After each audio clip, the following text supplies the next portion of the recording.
ऊर्ध्वगमन होता है। चेतना का ऊर्ध्वगमन होगा तो तभी ना मूलाधार कोई बंद करेगा।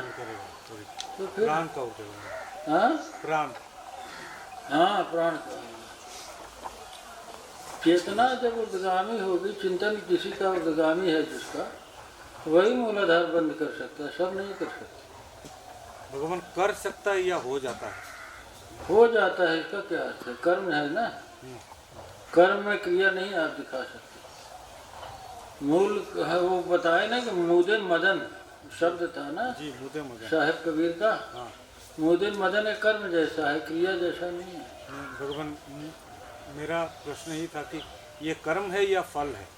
हाँ मूलाधार बंद करना या होना कर्म है या फल है? फल, टाइम, फल फल फल मतलब रिजल्ट। ये कर्म भी है, ये फल भी है। बंद करेंगे तो बंद हो जाएगा, तो फल हो गया। परिणाम का रिजल्ट तब हुआ जब आप बंद करेंगे। कर्म के साथ ही परिणाम जुड़ा हुआ। हाँ बताइए बताइए। और इसके साधन प्रेम ही बताया गया भगवान। हाँ प्रेम ही इसका साधन है, संस्कार पूर्ण जीवन। हाँ प्रेम का अर्थ भी गलत निकाला जा रहा है ना। कामी नारी प्यार जिन, कामी पुरुष को औरत बहुत प्रिय होती है, ये प्रेम नहीं है। लोभी प्रिय जिन दाम, ये भी प्रेम नहीं है। लोभी आदमी को पैसा बहुत प्रिय होता है, ये प्रेम नहीं है। कामी नार प्यार जिन ये तो उदाहरण दिया गया। जैसे कामी पुरुष का चित्त एक स्त्री अपहरण कर लेती है, वैसे भक्त का चित्त जो है अपहृत हो जाता है भगवान के प्रेम में। अब वासना में चित्त अपहृत हो रहा है तो प्रेम में क्या होगा? मोह में चित्त अपहृत हो रहा है, ममता में चित्त अपहृत हो रहा है, काम में चित्त अपहृत हो रहा है, तो प्रेम तो बहुत ऊंची चीज है ना। तो हम कह रहे थे कि भाई आप प्रेम की बात करते हैं, आपका चित्त अपहृत नहीं हो रहा है, आप कोई रिजल्ट नहीं दिख रहा है, तो प्रमाण क्या है आपका? प्रेम की बात तो सब कर रहे हैं। सुबह तो इसी तरह बात चल रही थी ना। कामी नार प्यार, जो कामी पुरुष है उसका चित्त अपहृत हो जाता है काम के प्रभाव से।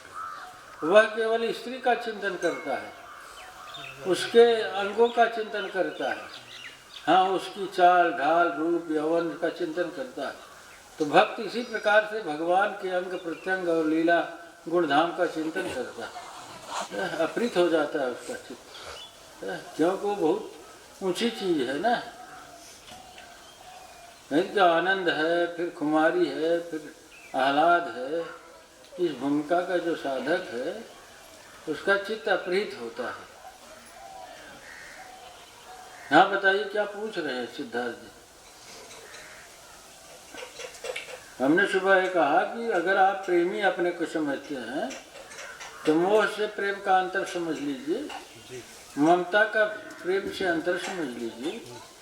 अन्यथा हमने ये भी बताया कि चार प्रकार की पशुबाद बंधन है, पास है। तो दो शायद बताए थे। एक स्त्री का पुरुष से बंधन है, स्त्रियां जो हैं पुरुषों के पास में बंधी होती नहीं, पास भी है। नारी पशु, ये पुरुष जो है ये स्वतंत्र नहीं दिख रहा, ये स्त्री के पास में है और स्त्री पुरुष के पास में, नर पशु नार, करीब करीब इसमें सब आ जाते हैं। इसके आगे दो पास उन्होंने और बताया, नार पशु, नर पशु, वेद पशु। ज्ञान के पास में, जानकारी के पास में बधा हुआ, ज्ञान के पास में, इसमें भी आ जाएंगे तथा कथित पंडित विद्वान लोग, वे कभी भी आगे नहीं बढ़ सकते। उनके लिए शास्त्र में उल्लेख आया है, अज्ञान के वश में तो जीव जो है अंधकार में ही भटकता है।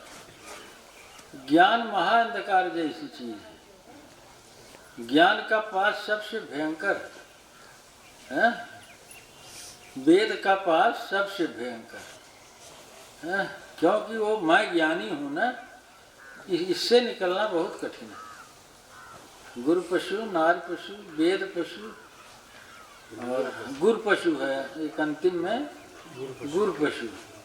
गुरु के पास में बधा भी जो जीव है वो भी निकल नहीं पाता।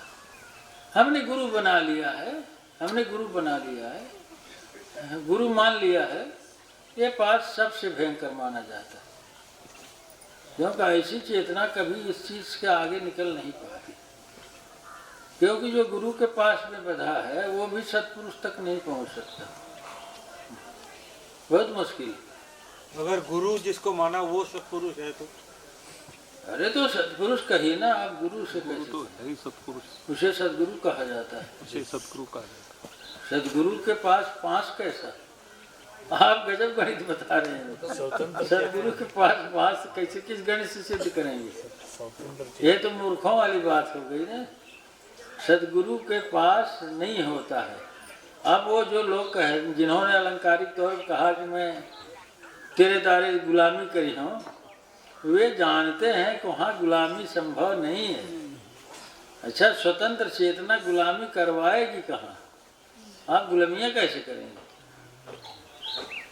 तन मन का धन का वारना ये गुलामी का प्रतीक नहीं है, क्योंकि ये तो आप यहाँ भी करते दिखाई पड़ रहे हैं। तन मन धन सब तो वार के बैठे ही हैं। किसको? जिसको आपने हृदय में रखा हुआ है, स्त्री बच्चे परिवार पुत्र पुत्रिया सबके आप शरीर भी वार चुके हैं, आप मन भी वार चुके हैं। अब ऐसा नहीं कि आप एकदम अनभिज्ञ हैं इस प्रक्रिया से। आप अध्यात्म में चढ़ना चाहते हैं, आगे बढ़ना चाहते हैं, दुख का अंत करना चाहते हैं, तो आप जैसे स्त्री के पास में बंधे हुए हैं तो आप घोर दुख की प्राप्ति करेंगे। पुरुष के पास में बंधे हुए आप घोर दुख को प्राप्त करेंगे। ज्ञान के पास में बंधे हैं तो भी घोर दुख की यात्रा करेंगे। और गुरु के पास में है, सबसे भयंकर पास है गुरु का। इसलिए पहले गुरुडम से बचिए, फिर सदगुरु की खोज होगी। हाँ, हमने तो गुरु बना लिया है। अब हमारी तो अभी क्या बोल रहे थे सुबह? अरे आपकी शादी हुई है, मुझसे पूछे कोई शादी वाला यहाँ दिखता नहीं, कोई औरत नहीं, कोई मर्द नहीं। जब शादी विवाह का संस्कार नहीं किया है, शादी आप किसको कह रहे हैं? किसको आप पत्नी कह रहे हैं? ना आप पत्नी का स्वप्न देख रहे हैं बस। और ये आप देखते रहिए, आप दुख का रास्ता है, आपका दुख आप प्राप्त करेंगे। तो न पत्नी न पति, ये पास रूप है। ये संस्कार के हिसाब से ये मुक्ति का साधन है। अगर संस्कार रूप से स्वाध्याय में जाएंगे, इष्ट देवता का प्रत्यक्षीकरण होगा। अब देखिए बदल जाएगी बात। स्वाध्याय का प्रभाव है इष्ट देवता का साक्षात्कार। ज्ञान का रूप ही बदल गया यहाँ। और सदगुरु के पास में जाएंगे तो आप निर्वाण या परमानंद में चले जाएंगे, एकदम बदल जाएगा ना। अब अन्यथा फिर पास है, तो पहले तो ये पास से निकले आदमी, इसको समझे, इसको समझते ही नहीं, इसको समझते ही नहीं कि मेरे दुख का क्या कारण है। दुख का कारण क्या है आखिर? दुख का कारण काम ही है, पास ही है। तब बताइए आगे।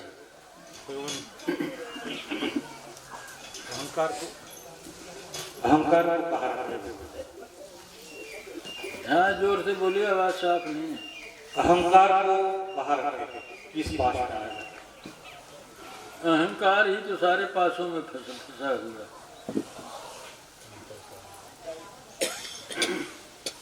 लेकिन आपकी बात, आपका प्रश्न स्पष्ट नहीं है हमारे लिए जी।